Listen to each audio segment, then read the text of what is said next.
চ্যালেঞ্জটা বেশ বড়, জিতে নেয়া রাজ্য নিজের দখলে রাখা। যুব এশিয়া কাপে 2023 সালে সংযুক্ত আরব আমিরাতকে হারিয়ে প্রথমবারের মতো শিরোপা ঘরে তুলেছিল অনূর্ধ্ব 19 দল।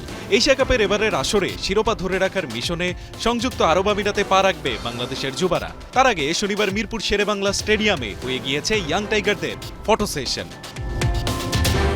যুবাদের উৎসাহ দিতেই কোচ ক্রিকেটারদের সে ফটো সেশনে অংশ নিয়েছেন বিসিবি প্রেসিডেন্ট ফারুক আহমেদ নিজেও।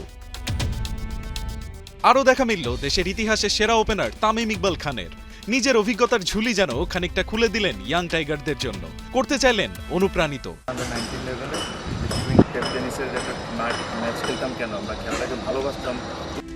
যদিও যুবাদের ক্যাপ্টেন তামিমের কণ্ঠে মিলল আত্মবিশ্বাসের সুর। এখন প্রস্তুতি আল্লাহর রহমতে অনেক ভালো হয়েছে।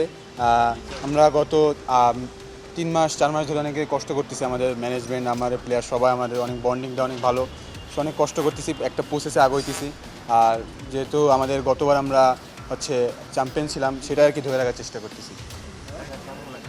আসলে সব দিক থেকে ইনশাল্লাহ ভালোই, কারণ কি যে আমরা চ্যাম্পিয়ন হয়েছি এবং 2020-এ যেটা ওয়ার্ল্ড কাপ চ্যাম্পিয়ন, সেখানে কোচরা এবং তার সবাই রয়েছে, ইস্টোনিয়ার নাবিদ স্যার সবাই, আসলে খুব ভালো লাগতেছে। সেইটাই আছে যে চেষ্টা করবো যাইতে দুইটাই একসাথে নিয়ে আর ইনশাল্লাহ এশিয়া কাপ ওয়ার্ল্ড কাপ দুইটাই আমাদের টার্গেট আছে, এখন বাকিটা আল্লাহ ভরসা। এদিকে কোচ নাভিদ নওয়াজ জানিয়েছেন নিজের ভাবনার ব্যাপারে।